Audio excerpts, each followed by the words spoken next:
Hi, I'm Tom Stevenson and welcome to Microsoft Project the Course. I'm a professor of construction management and I've been teaching Microsoft Project for many years. This is video number 9 and we're going to be continuing on with our updating and recovery process. This course can be interactive for you if you want it to be. In the description below you can download a start point file and you can follow along. Or you can just watch passively and try to figure out what it is that you need to know in particular. You might be searching for something. In video number 9, I'm going to quickly go through updating, recovery, but I'm going to focus mostly on file naming and organizing the files so that you can go back in time and you can look at what's been going on in your project at any moment in time. If you're solely looking at updating and that's really what you want to look at, you might want to go back to video number 7. Again, it's listed below in the description and you can even download the start point file for that as well. 7, 8, and 9, we're really kind of focusing in this updating and recovery process.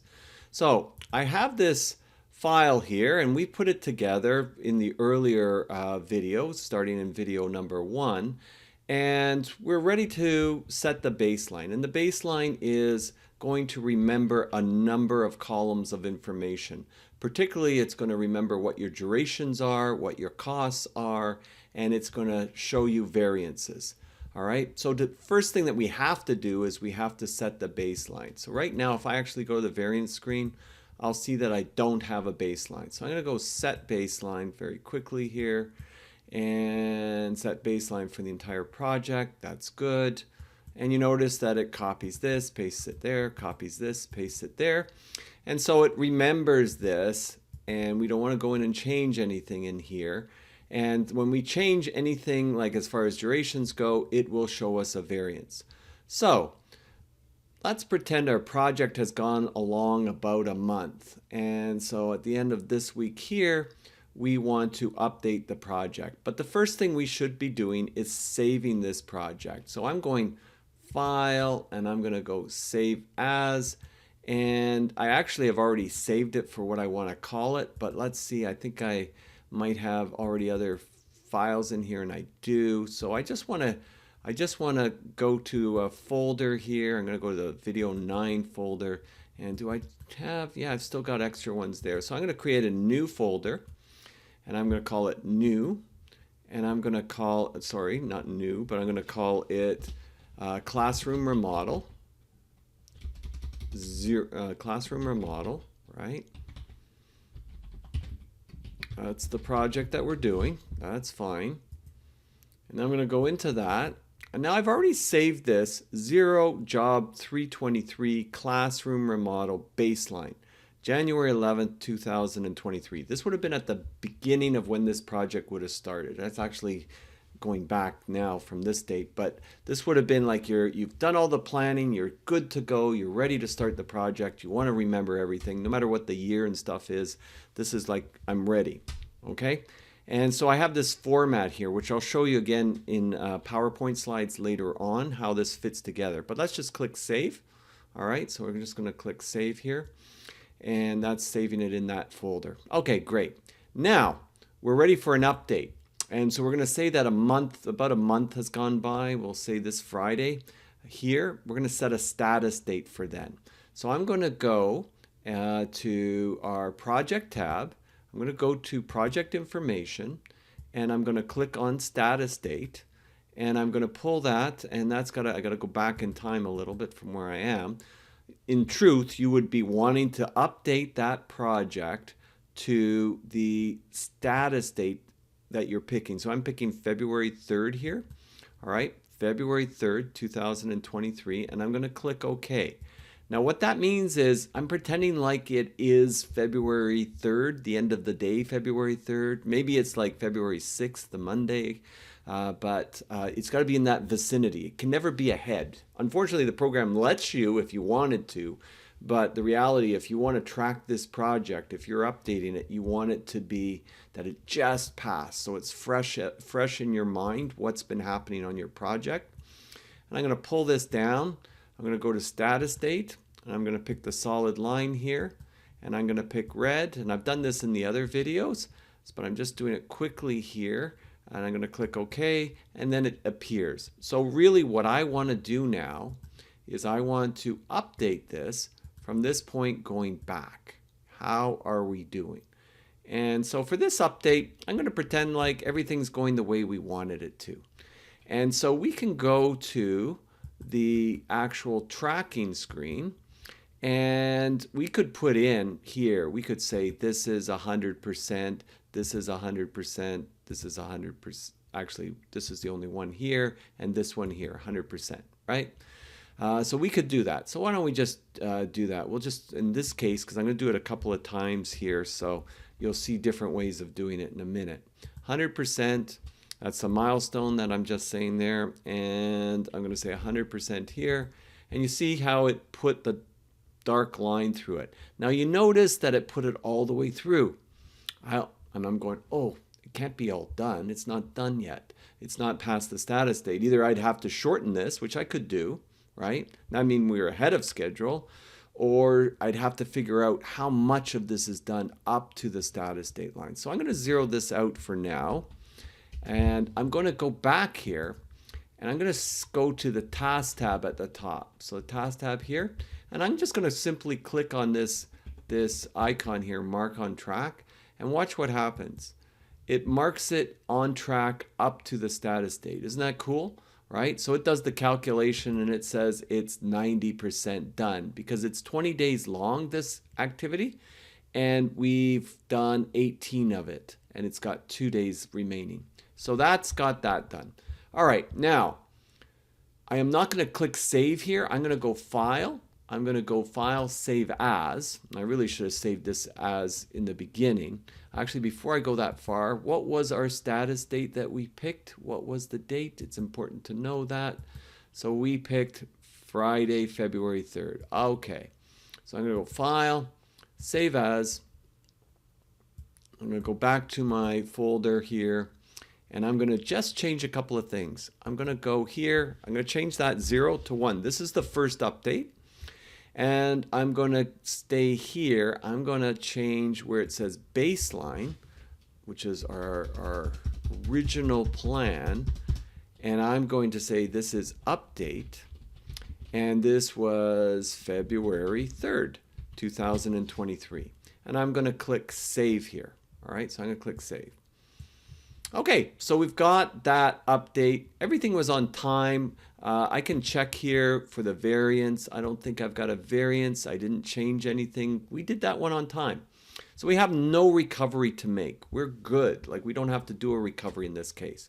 All right, so now I'm going to go ahead and pretend that another month has gone by. So we're going to go over to here, which would be early March, and I'm going to go into where it says project and project information, and I'm going to change the status date a month ahead, which is going to be March 1st, right? So we're March 1st, and I'm going to click OK here, and I've got March 1st, 2024 for some reason, so I'm going to go back and go to March 1st, 2023, and it's actually, we're actually going to be March.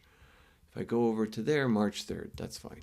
March 3rd, 2023. There we are. Okay, I'm going to click OK. And now it moves the status date. See how the status date moved? I'm just going to move this arrow over here just so you know what we're looking at now. So now we're going to update from this status date back to the previous status date. So we're looking back in time. We're pretending now that it is that March 3rd date. And we're going to update the schedule in between here and here, right? So I'm going to go to my tracking screen, click the square icon box, go to tracking. And in the tracking screen, I'm going to insert the duration column. I always like to insert the duration column in the tracking screen. And just think of the tracking screen as the screen we like to update to. So there we go. We've got the duration column inserted here. And I'm going to say that for whatever the reasons, procurements took an extra 2 days. Okay. And I'm going to move that out. All right. And Then I'm gonna, if I want to take a look at what does that look like, I can go to the tracking Gantt. So I'm going to slide to the left, look at the tracking Gantt here, and take a look here and see that it's pushing out my project, right? Remember the tracking Gantt from previous videos? The bottom bar is the baseline, the top bar is what's happening. If I want to see my status date in this view, I have to insert it again. So I'm going to right click. I'm going to go down to grid lines. I'm going to pull this down. I'm going to click on status date, solid line, and I'm going to go to red and click OK. If I go too fast, you can always go back. That's the nice thing about YouTube, right? All right, so now the status date is visible over here. I can see that we're now delayed. That's all I'm going to do for this one, because remember, I'm just doing a quick review of the update and recovery process. I'm much more detailed in the other videos. So if you want more detail, go to 7 and 8. All right, so I'm got that there. I just want to mark everything on track now up to that point. So I'm going to click the task tab. And so you can see what's going on. I'm going to go to the tracking screen here. All right. And I'm going to select everything. And when I select everything, that's kind of cool. We want these ones updated as shown as complete up to this point, up to the status date. They're now in the right spot because I changed the duration. I'm happy with that. I've selected everything. I click mark on track and it updates everything to the status date. Doesn't update anything to the left of the status date. That's all not done yet. Okay, so that is my update complete. That is my update complete. So I'm going to go back here and I'm going to save this file. File, save as. And this is actually our second update. We already did an update. Remember, it didn't delay us at all. So we had no problems with that. So this is our second update, right? And so we've got job 2, 323, classroom model update. And this is now for March 3rd, 2023. Save. So we've already done the update. Better, because I'm doing this on YouTube, maybe I normally would have saved it and then done the update part, just in case I don't want to mess up the previous file. But I've got this file now. It's job 2, 323, classroom update March 3rd. So as I was just saying before, now we're going to do a recovery. Now we're going to do a recovery of this. So now, before I do the recovery, I'm going to go File, Save As, and this is the file naming protocols that I'm doing here, right? And I'm going to leave that number 2 and I'm going to call this recovery, right? So I'm going to call this recovery March 3rd. So it's still on March 3rd and now it's a recovery. I want to get those 2 days back. I want to get those 2 days back. So I'm going to go save. And now I'm going to look to the right. So I am looking to the right. How do I get those 2 days back? And usually when I do this, I go to the variance screen. I click the square icon box, variance, so I can see my 2 days visible here. I usually also insert the duration column in this screen. So the duration column, I'm going to type D for duration, and then it comes up. There it is. And then I'm looking to the right. In another video, I'm going to go through what I call the direct method. In simple terms, though, the direct method means I'm going to detect along the critical path. It doesn't help me to shorten the blue ones. It only helps me to shorten the red ones because that's the longest path in the network of activities, known as the critical path. So I'm going to look for where can I save 2 days along here, right? That's the first thing I'm going to look at. Now, if I'm able to do something with this one here, rough in electrical, we'll move that so you can see a little bit more what's going on there, right? I could pull that back, but I could gain 1 day. So if I actually was able to say to the electrician, like if I'm looking at installed metal studs, if we could start this a day earlier, meaning if I put a negative lag here, I double click there, maybe I put a negative lag here, okay. Pulls that back. You see how that went red? Now we've got 2 critical paths, right? If I shortened it another day and I took it to 16, watch what happens. This turns blue and that turns red, so that's not helping me. That's not shortening the project. So I'm going to keep that at 17 days. Now I would put a note here, as I mentioned in other sections, to say what's happened, right? I would put a note that this is an activity that I want to shorten.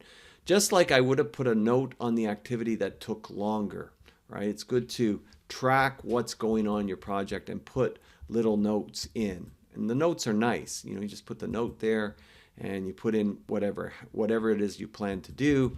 Start rough-in 1 day before completion of metal studs. And that's easy enough to do in reality. You have to get the buy-in of the people, though, that are involved in that. So that's kind of just pulling that back that way. All right, so that's the base fundamental there. Now, I pulled that back 1 day, so then I'm probably looking at something else that I could maybe do to save some time. And I try to not go way down to save the time. I try to save it closer to the work that's being done. All right, it's closer to the status date and where we are. Because other things are going to come up tomorrow, next week, next month. So we try to fix things as soon as we possibly can. And we might look at this and say, you know what? All right, so if I shorten this to 17 days, maybe I could shorten this to 16 days. But maybe I could also shorten this one. Meaning on this one here, and I'll double click on it this time, bring up the task information box. I can go to predecessors. And maybe I'll say -1 day here. It's going to make that alignment there. And now they're both critical again. But you see, we're back on track now. Again, I would put a note in here to describe what we need to do, start this early, and see that that is workable. I might see this as an overall opportunity that we could even do a little bit more things here besides just those shortenings. But I'll leave it at that for now. Okay, so we're back on track. As I said, this video is more about we are setting up the file naming protocol. So then this is already named our recovery. I would go save. And just remember, the recovery file now becomes your new master project file. This is the new plan with what you're going to do going forward. This is just pretty simple stuff I put in here, but you might have some more complex things that's going to require a lot more organization, collaboration to make sure that it happens, communication. So we've done that. Now this is the new plan. So I've saved it. This is the new plan. Now let's say another month goes by. So another month goes by, and now we're getting into the beginning of April, right? So we want to do a file save as. File, save as. And I'm going to go now into my PC, and I'm going to go classroom remodel. And now I'm going to call this number 3, right? Number 3. And let me just take a look at the bottom right here. What's the calendar date I'm going to pick for that? I'm going to pick the calendar date. I think for that will be March 31st. So we're going to pick March 31st. So I'm going to call it update.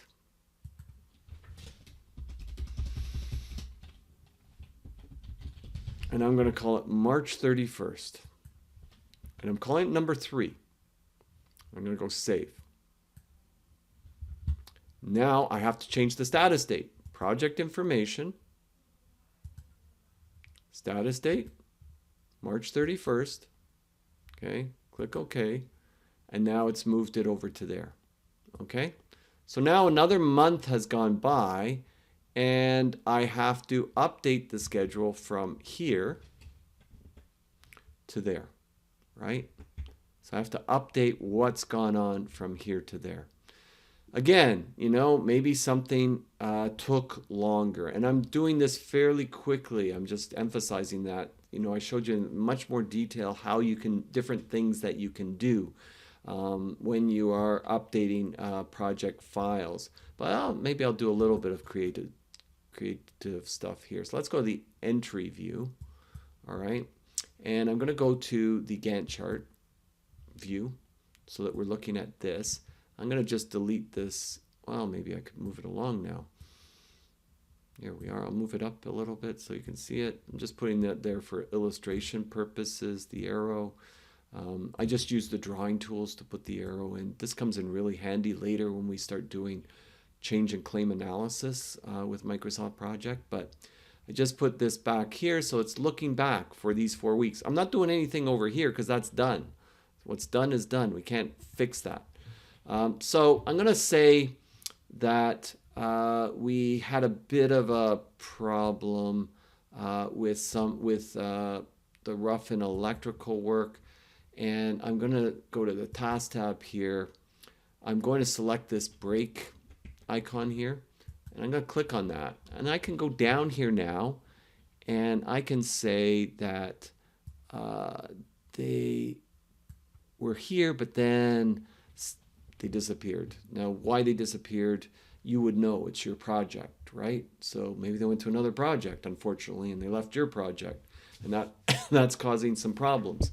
Maybe there was a RFI, and that stopped them from their work. Whatever it might be, request for information, this got interrupted. Maybe if it was outside work, maybe it's a snow day, right? And so you want to put a space there to say, couldn't work, it was a storm, or it was snow, whatever. But you'd always put a note to say what was going on. At any rate, if that's the only thing that is causing us a problem, then we could update it, right? So now we could say, all right, everything else is where it should be.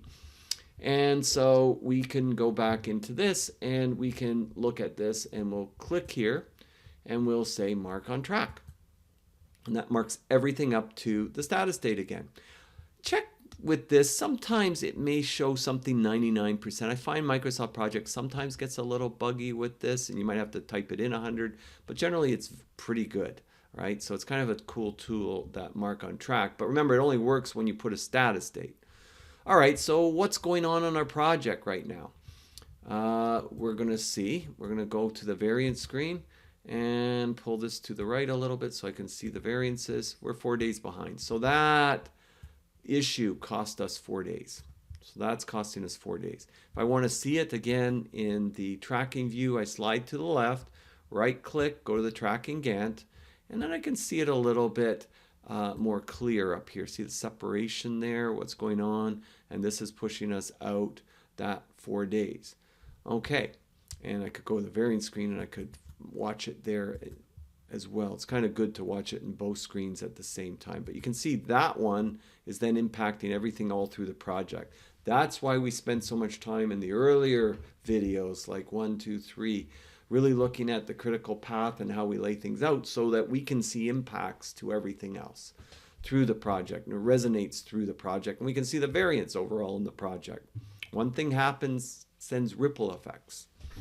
All right, so I've got the update. I would save that. That's the update file. I go File, Save As, and go back to this PC, and I'm going to go to my folder. And now I'm going to go Recovery again. So I'm going to go Recovery. Now you've seen a pattern that's forming here. This is what we want. This is what we want for organization of our files. All right, so I'm going to go Save. And now you get the drift. Now the next thing I'm going to do, or would do, is again, I would look at how am I going to recover this, right? What are the steps? What am I going to do to recover this? And you know what? I might be inclined to really put some heat on the electrical sub to bring in some extra electricians, or even to perhaps work the weekend on this. And you could go in to change the calendar that they're working on the weekends. I've shown you that in the earlier video in calendars, how you can set that up. That would be a possibility, right? That would be a possibility. Or bringing the extra electricians, that it would shorten the overall duration. But maybe you can't get all of it, but maybe you could get 2 days from it, right? So maybe you can't get all of it, but you could get 2 days from it. Now again, we've got here inspections, and you're looking at inspections and you're thinking, well, we don't need 5 days for inspections. We can coordinate this. And with 3 days, we can get that done. So you've done these steps. You would put notes.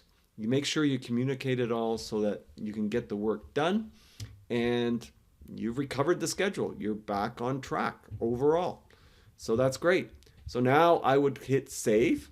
And remember, now this is our new master project schedule. It still has the baseline in it, but now we're working with the new plan of what we're trying to do for the next coming month. And I've just put monthly. It could be weekly. You can set it up to how you want. The important thing is you're setting up a file setting protocols. Now I'm going to go to a Microsoft project file right now that just sort of, not Microsoft project, a Microsoft PowerPoint slides that will show you in a little bit more detail how that's organized. And I'll put these slides too in the description below that you could download that so you could take a good look at that so that you can set up your own organization for saving your files. So let's do that right now. So I'm here in PowerPoint, and I've got this slide set up here that you can kind of see how I was going with this. Maybe different dates I was using because I was just running with it, right? But I've just put in some line items here. As I said, I was going back a little bit with the 2023 one, so I tried to update this a little bit, looking a little bit forward. So we've got here, this would be what you would call it 0 baseline. And then you do your update, and then you do your recovery. Because you're putting that number at the beginning, you know, in Explorer and the file hierarchy in the folder, it'll organize it. So if your project was like 24 months long, they would be all listed nice and in order, and the dates would be flowing. Easy. You know, you want to go back to the 6th update, the end of the 6th month. There it is. You go to number 6. There it is. You look at the date. Is that the one I want, or do I want the one before or ahead? On sometimes, like the one we just did, maybe everything went exactly the way you planned, and maybe you didn't need a recovery. If you don't need a recovery, you don't need a recovery. You only use a recovery when you're behind, but if you're on schedule, no need. So then that would just go from update to update. Now this one I'm talking about here is a narrative, and maybe I do that in my other series on project management on YouTube, but the narrative is taking the highlights, the executive summary of things that happened during that month from the schedule and putting it into a short document that the client wants to review.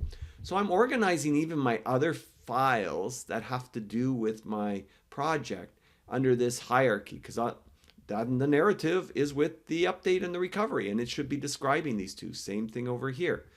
Now over here, this is for a change order. Again, anything that you're doing with Microsoft Project, you can use the hierarchy, date it, and put it in. And then all your change orders would be also displayed. And in an upcoming video, I'm going to explain how do you insert a change into the schedule. We call it a fragnet, a fragmented network. It's a summary task and the activities for the change. You link it and you look at the impact on the rest of the schedule. And that's important stuff. Or maybe it's a CCO, a contemplated change order. Then I would put that and I would call it that. Essentially what we're doing here is we're outlining a methodology that you can consistently use for updating and tracking your project. Two main purposes of Microsoft Project and any scheduling software, Primavera, whatever, is to document what's happening on your project. You want this documentation to be nonfiction, right? And so we've got this 0 job 524 office remodel baseline 1, and then basically the update here. The 1, as I said, that's your organization. That's what it's going to follow in it. The job number, whatever job numbers your company uses for the project, and whatever name, if you want to put a client name or whatever it may be, you can do that. You try to keep it short. And update or recovery. So you'll have one update, then you might have a recovery, might not, it depends. If you're not behind, then you don't need it. Then you have, again, maybe in this case, I've got an update and I didn't have a recovery date, right? And that's the status date. So these dates, all these dates, that's the date you've been doing this stuff on, right? The status date, the date I'm updating it to. And if I'm doing the recovery on that date, that's going forward, the new plan that we're going to utilize. And change order number. whatever numbering system that you might use for your projects. And so, it's a method for formulating a system. Otherwise, it's just a disaster, right? And this is like you're writing that story and you're a historian. You're writing the history of something. And you're not Stephen King. You're not writing fiction. All right. Think of it this way. If you're doing these scheduling processes like Stephen King, it's going to be like one of his novels, Misery, because you're not going to know where anything is, right? You're not going to be able to find it. But when it's nonfiction, okay, so this is it. World War II. This is what Churchill did. This is much better, much clearer. We've got organization here.